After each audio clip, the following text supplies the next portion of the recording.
Everybody, we are back. It is Taped on Live, favorite Raiders podcast, favorite Raiders channel, favorite Raiders everything.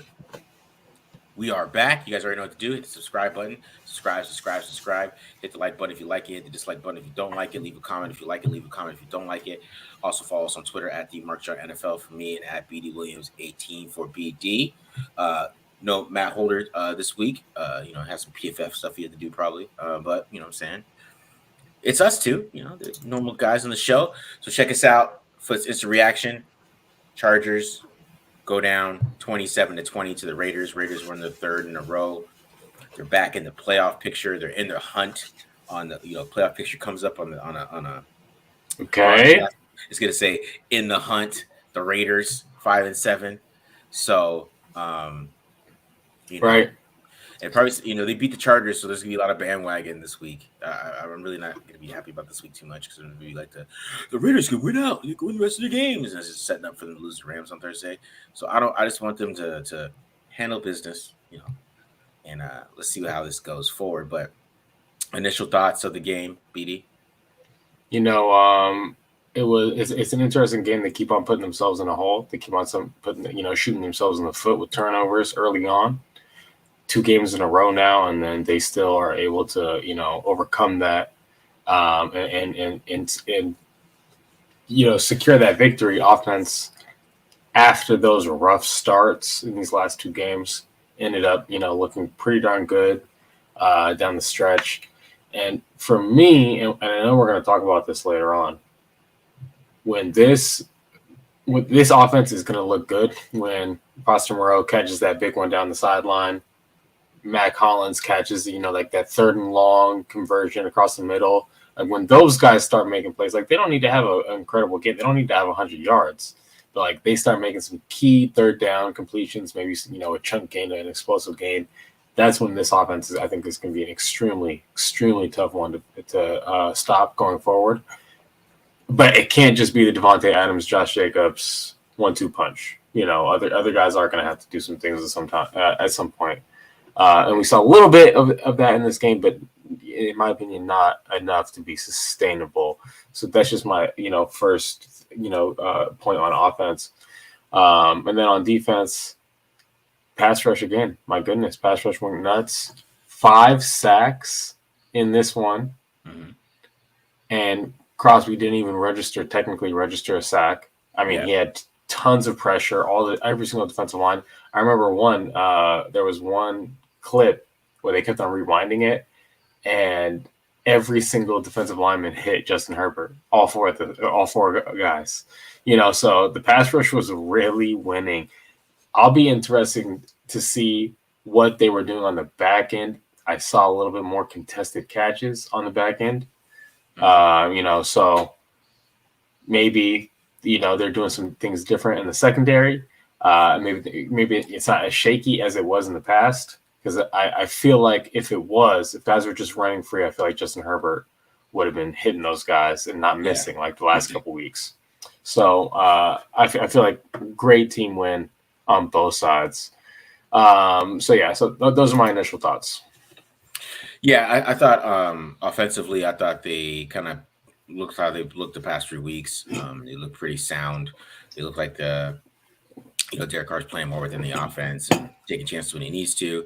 That they just started off really slow. There's a, they had the Moreau drop, not really a drop, but he couldn't hold on to that ball, and they had the pick 6, and then Jacobs fumbled.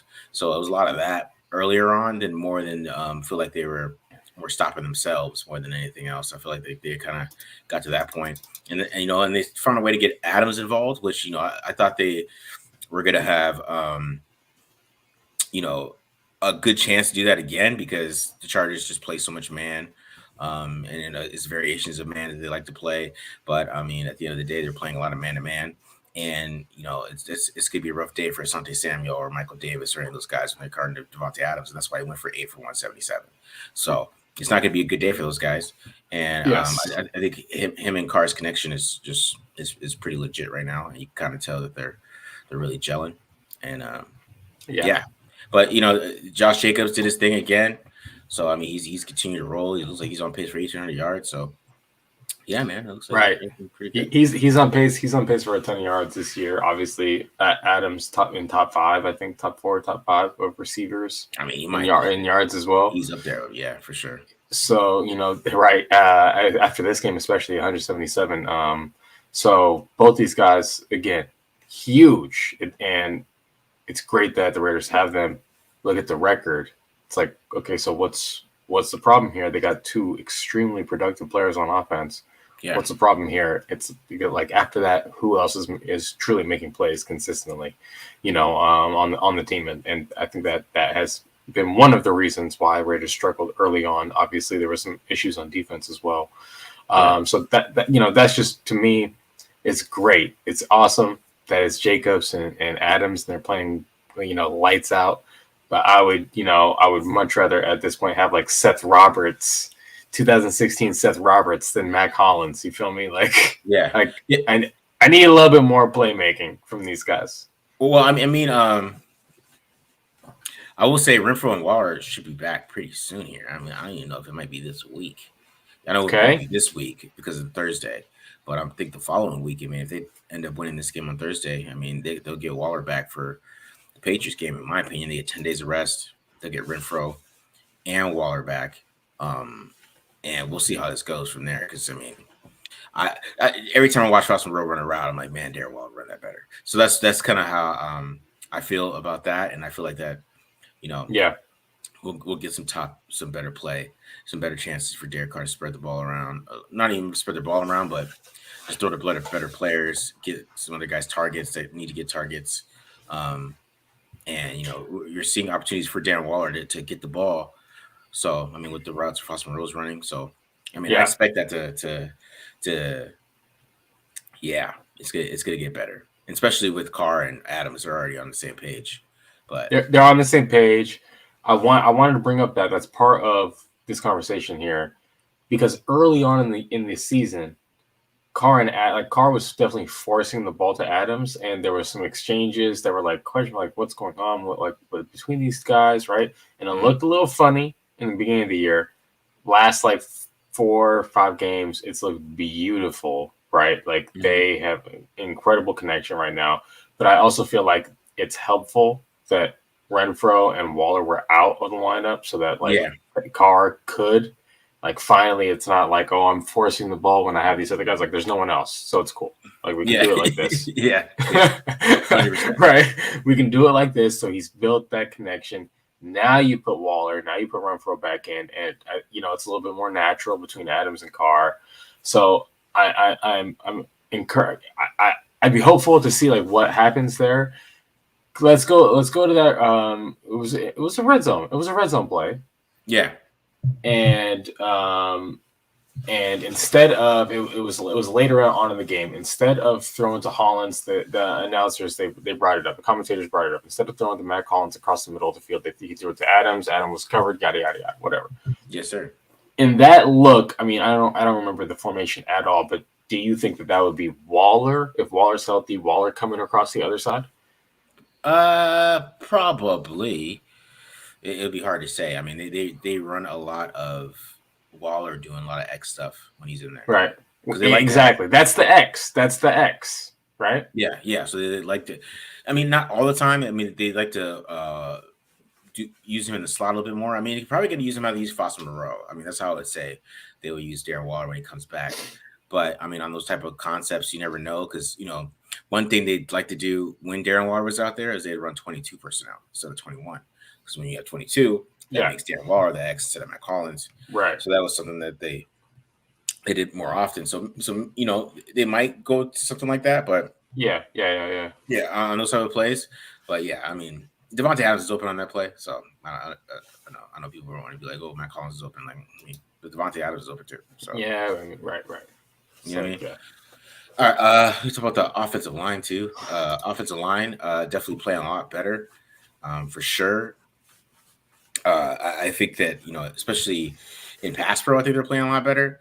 I know there's just probably some leaks and stuff that I'll find on tape that I probably won't be too happy about, because I know the broadcast, the quarterback gets rid of the ball, he has time, and if he's getting sacked, he's under pressure. I mean, it's kind of how they do on the broadcast. So Yeah, it's right. Yeah. I never know how the offensive line is playing. Because the Jags game, I was in absolute shock. I didn't even know the offensive line was playing that bad until I went to the film. So, because the broadcast didn't paint it that way. So, the broadcast is painting it as they're playing great. I want to check it out, see what's actually happening there, and see if it's Carr, if it's whatever. But from the broadcast, they look awesome. They look really good.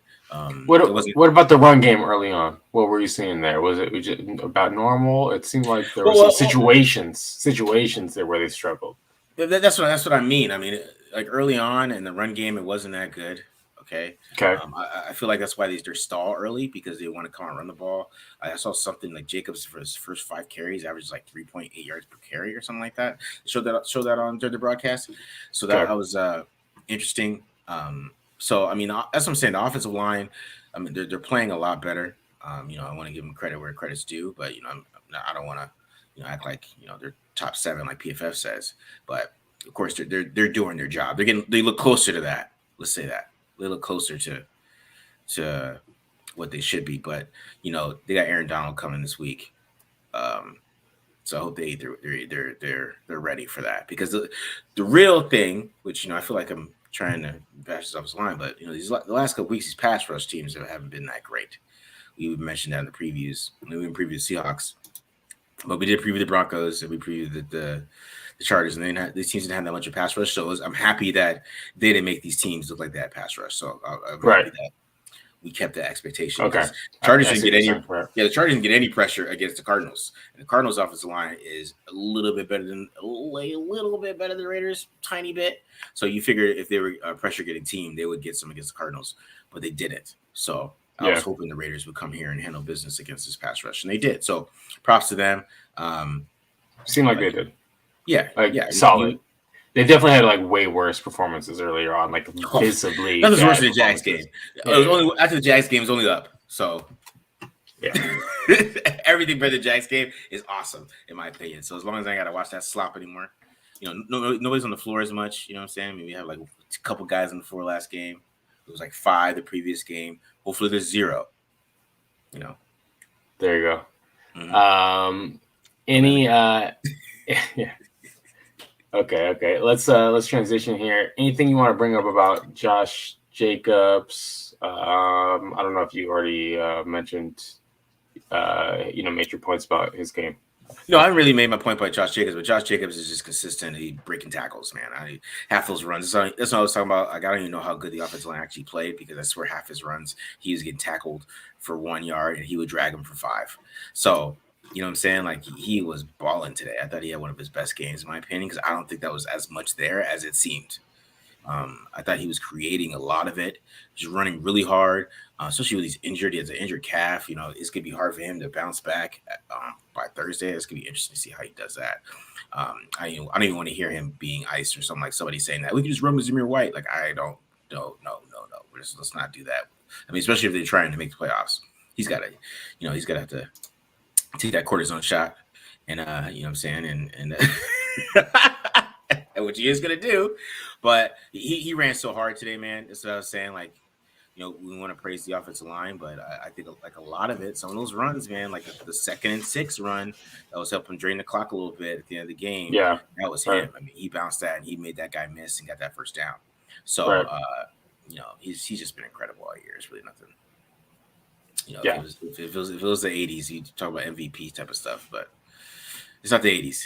We don't care about respect. Yeah, he's playing lights out. Probably if you really went through it right now, especially like last like half of the games that have been played so far this year, probably not going to find a better back in the NFL this year. That's and if you do, wow, I doubt it. Yeah. So that's about all I can say about that. Mm-hmm. So let's transition over to defensive side of the ball. All right. And the first thing I want to bring up is the run defense early on. In my opinion, this is a team that when you watch them on film, they're running the ball. They're getting like 2-3 yards every time they're running the ball. This game, they're getting like 6-7 yards on first down early on in the game. And I think that's, what allowed when they did have success, when the Chargers did have success on offense, they were putting together these drives where they're having like 2 or 3 of these runs where they're like 6 or 7 yards. And that's not usually how they get things done, right? So that was a little discouraging. And then, I think it was like sometime late in this first quarter, early second quarter, I was like, oh, Billings isn't out there. He's hurt, right? Yeah. Because I didn't check the injury report before the game. So that's when I started understanding, okay, this is probably most likely why this is happening on defense here. But to the defensive line's credit, eventually at some point, I mean, I got to go back through and check the film. But I do remember some good amount of run stuffs in the end of the game. So they did something. They made some kind of adjustment. I'm excited to go through the all-22, look at that end zone angle and see what adjustments they made to stop the run there. But it was looking a little shaky. I was getting a little worried in the first half watching that run defense. Yeah, I mean, especially with Austin Eckler out there. I mean, they don't want to run the ball anyway. So I mean, if you start giving up some chunk runs, they are going to try to appease that. I mean, they haven't done that all year, but it is something that the Chargers like to do. They like to, they don't like to run the ball. I mean, they're not like a run first team. So if they're giving up chunk runs, it just helps their offense so much. So because that's what they want. They want a chunk run and then pass 8 times, and chunk run, pass 8 times. So right, that's the goal. But they got to figure something out over there because they can't pass 50 times with that offensive line. I don't know what they're doing, but hey, I don't care. Don't care. They're teeing off. All right, so that brings us to the next one. Chandler Jones had a big day. This was pretty much an easy one. I'm not going to take a victory lap for this. It's a rookie left tackle. Okay, say no more. He's getting beat like a drum 3-4 games in a row now. However long he's been in there, of course he's going to get beat like a drum when Chandler Jones comes to town. I mean, at that point, like what is Chandler Jones doing? So he was credited in the box score. I'm looking at 3 sacks. I think it's probably going to be officially like 2.5. I'd have to guess. Sacks for him on the day, but we'll see what the official score stat tally comes out to be. Also, 2 tackles for a loss. He had a pass deflection. He was going nuts out there. Had a great game. Great to see another defensive lineman have a dominant day and not just be the Max Crosby show. Not saying Max Crosby wasn't dominant. He definitely was making a lot of plays, but we also saw Chandler Jones do that too, consistently throughout the game. So Chandler Jones, shout out to him. I see some people in the chat talking about Jerry Tillery. I saw some good rushes from Jerry Tillery early in the game. Bilal Nichols had some good rushes later on in the game. So yeah, obviously it's a full effort. Neil Farrell I saw Neil Farrell doing some stuff. I think Matthew Butler is credited for half a sack. I didn't see that one, but I got to go through. Okay. I thought Chandler Jones played pretty well the last 3 weeks, man. I thought he's made a big difference. He just finished today. He didn't finish last game, but he got a lot of pressures against Seahawks. And now it's just those things add up, and hopefully he gets hot. He got another week left tackle coming up. I don't know who the guy is, but it's not Whitworth, so he doesn't got to worry about that next week. So I mean, it's another bad offensive line coming up, man. If these guys keep playing how they're playing, I mean, because the thing for me is the Seahawks offensive line is good. That's a good offensive line, and they dominated them. So when I saw that, I was like, oh, what is happening here? I mean, and they came out and early in the game, Herbert couldn't get a pass off. I mean, he barely could half the game. You know what I'm saying? He didn't really play well at all. ESPN gave him a QBR 15 for the game, so the Raiders shut him down. I mean, if you're not familiar with QBR, ESPN total QBR, do a bunch of numbers that I can't understand, and they come up with the win percentage for the quarterback. And so Justin Herbert gave him a 15% chance to win today, basically. And so the Raiders shut him down, and that was the pass rush, man. But I think last week was the big awakening for me because, like I said, if you watched Geno this week, I bet he was back to making sandwiches, and he almost threw 4 yards. So you know what I mean? Yeah. It's a big deal watching these guys get. This is what we expected. We were expecting the secondary to be that good. We're just like, oh, hey, we get the pass rush though. You won't get the pass off, and that's what's happening. I mean, and now the secondary can look good. Like I was talking about, more contested passes this game, and they're not getting roasted as much, even though maybe they are having some blowns. It's just the offense can't take advantage of it. Why? Defensive line. doing a great job. So it makes everyone look a lot better when those guys are playing like that. And again, there was multiple plays where it was like 3 or even all 4 were getting pressure on the quarterback. So incredible job by those guys. There's another guy I want to bring up though. Yeah. And this one is a little, I did not expect it.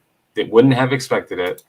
And I got to give Patrick Graham a lot of credit here for getting Isaiah Pola-Mao in the game in their dollar package, in their dime package. They're putting Isaiah Pola-Mao in the game, but not to defend tight ends, not to cover. They're just putting him in a gap and having him blitz. Okay. Beautiful. Like, especially it clicked for me because I saw them line up and run the same exact blitz that the Cardinals got a sack on Herbert with. And it was Isaiah Simmons lined up in that gap. Yeah. Right. And Isaiah Simmons, he blitzed and okay, whatever. He got the sack. And Pola-Mao, I don't remember if that was one that he got a sack on because he got a few pressures. He got like 3 or 4 pressures. He was hitting Herbert the entire game. Yeah. And I know he got one sack officially. I don't know if this is the one, but I saw him get a free run of the quarterback in this same exact look right where Isaiah Simmons was. And it kind of like clicked for me for a little bit. I was like, oh, yeah, like just a sub rusher, 3rd and longs, put this guy in as a blitzer, like, movable. Yeah. 4 or 5 snaps a game like that in 3rd and long situations, not mad at it at all. And you're putting a guy out there and getting the best out of his skill set. So Isaiah Pola-Mao kind of almost had like a breakout game almost. We'll see if he can keep on building on that. But wow, incredible. Just off the broadcast. I mean, I can't wait to see the All-22, obviously. Yeah. Just want to say Mountain Point, stand up. That's my high school. He went to my high school. So there you go. Okay, so connections to TDL. There we go. Love it. Yeah. He actually played with I don't even know what I guess it's my nephew. I guess I can say that. Yeah, he played with him. So, but you know what I'm saying? Yeah, it was cool seeing him out there making some plays. Because I mean, you're right. Because I don't feel like I even saw him do anything else besides blitz.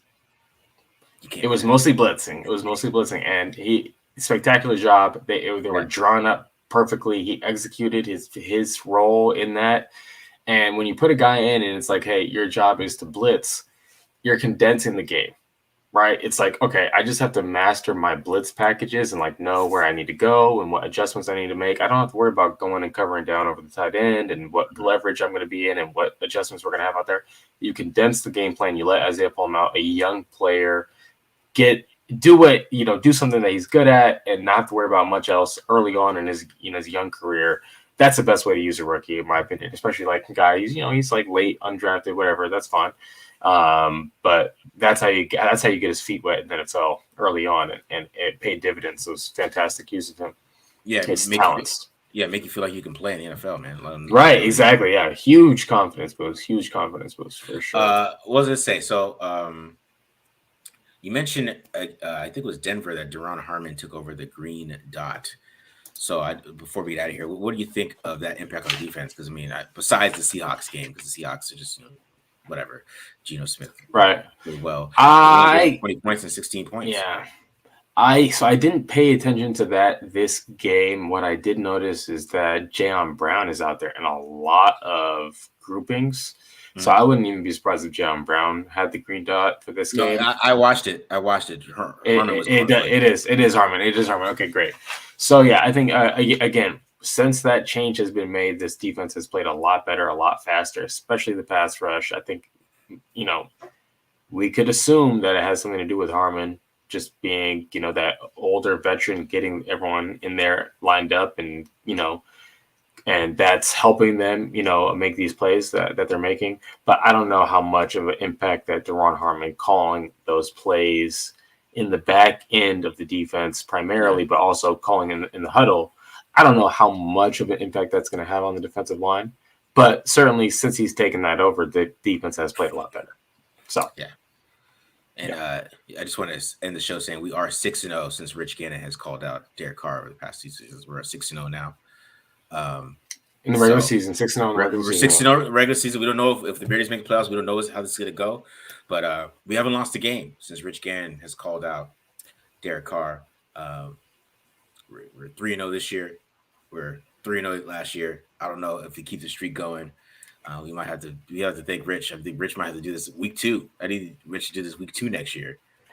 Well, I mean, look, we got like 5 more minutes here before we get out of here. I mean, let's just look at the schedule, the upcoming schedule. I don't even want to look at it, man. It's easy. I don't want to look at it. You don't want to get ahead of yourself. Is that what you're saying? I don't want to look at it. It's too easy. Okay, so if that's the case, it's too easy, bro. I don't want to look at it. Because also I was looking at the schedule. I was like, oh, last 2 games of the season is Niners and it's Chiefs, but Jimmy G just broke his foot. He's done for. Yeah. Right. So even that one got easier.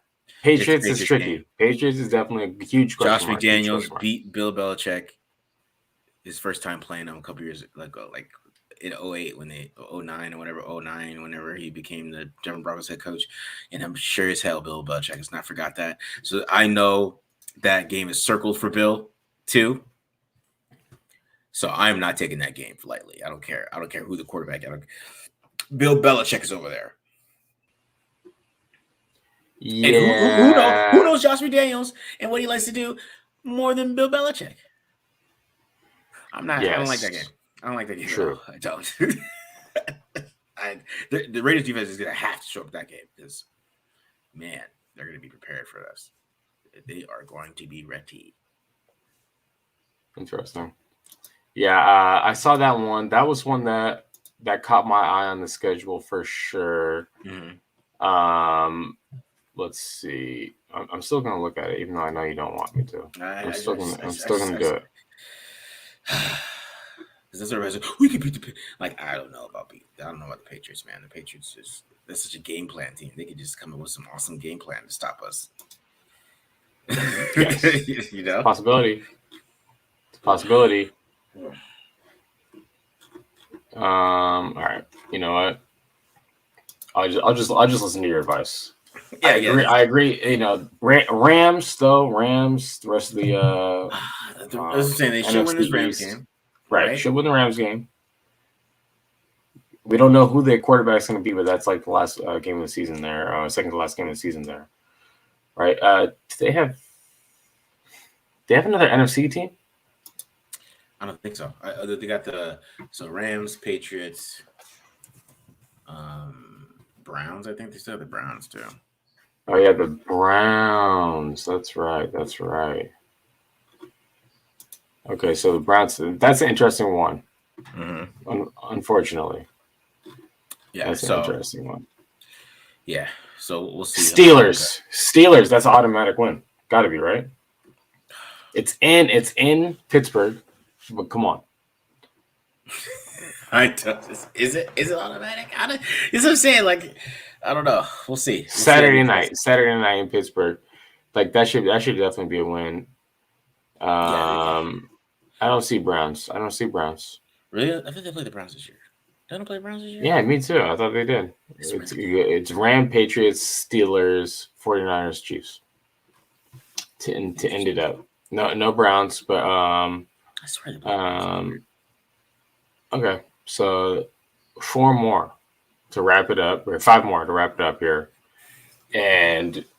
But it's 3 extremely winnable quarterback questions: Rams, Steelers, 49ers. Yeah. Patriots is should be winnable, and then so that's 4 straight potentially. Yeah. Why do this? Why do this to us?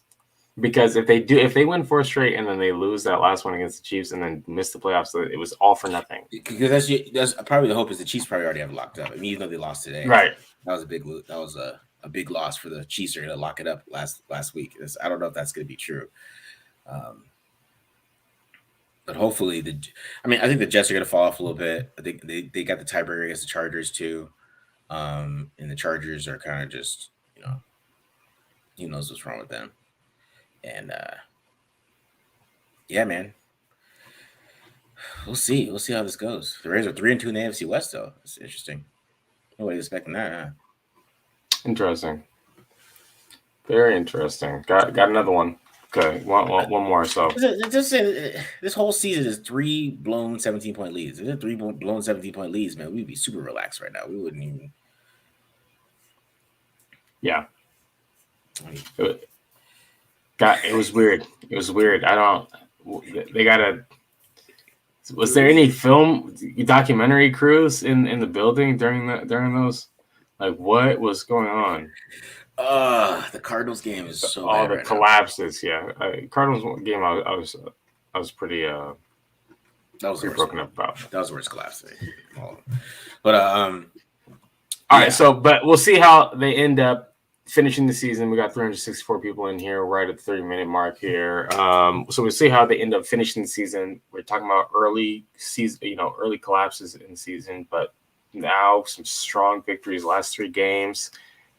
Easy stretch of the schedule coming up here. We'll see what happens with the Raiders. But I mean, I guess after a couple more wins, we could definitely talk seriously about playoffs after a couple more wins. I said 7-7. We'll stop. We'll start talking about that. If they get to 7-7, I'll entertain it. All right, so there we go. You heard it first. Here first. We got a short week this week. Can you just tell the viewers what they should expect from us this week? Yeah, so we got a short week this week. So I mean, you're probably not gonna get like some of the other stuff, but we're gonna do the review and preview together. So that should be dropping at least by Wednesday or Tuesday. So be on the lookout for that. But we're gonna do the review and preview together. This is a short week, and then we'll probably mix in a lot of the other reviews of both this week and next week together, since it's Thursday night football. Thursday night. John Walford. I guess someone in the comments is saying Aaron Donald went to IR, won't play. So down Really? Stafford, down Donald. Oh. Apparently. It's a trap game, man. This is a trap game on Thursday too. I don't think so. I think this team takes care of business. They take care of business. I hope so. Let's not look over and look at that Patriots game next week. I will be, let's stay focused here, Josh. Right. I know that. I know you want to beat Bill. I know you've been trying to. He's been. You got to beat Sean. Got to beat Sean first. Beat Sean first, and then let's worry about beating Bill, and then I'll start taking you guys serious about the playoffs. I don't know, 3 weeks. We'll take it. We'll take it. All right, guys. Appreciate you guys listening. You got 350, almost 400 at one point, but definitely appreciate all you guys listening, coming and enjoying the show. Raiders are 1-3 in a row. We don't have to talk about draft anymore for at least for a little bit. I don't know what the draft position is, but we're not looking good. We're in the hunt. We're in the hunt, guys. We're in the hunt. We made the in the hunt profile, the in the hunt design or whatever that comes on a TV show. We've made it. We're back. So we'll see how this goes with the playoffs. Or I mean, if the team was to, I knew they were gonna get to 8, man. I knew they were getting 8 wins. I knew it. I knew it all year. They're gonna find a way to get to at least 8. I knew it. God, I knew it. I mean, right? I knew it. That prediction gets stronger. They're gonna find a way. It's just and then they're gonna get us excited for next year. I knew this was gonna happen. They're gonna start off 2-7 like they did. And then we're gonna, we hate this team. And then they're gonna get us excited for next year. But next year, they're gonna put it together. This is gonna happen, BD. I'm sick of next year. I'm sick of next year. Me too, but I don't know what they're gonna do. We have a lot of buzz. Then we trade for T. Higgins, and then we're good. All right, all right, guys, we're out of here. Appreciate you guys listening. See ya. Peace.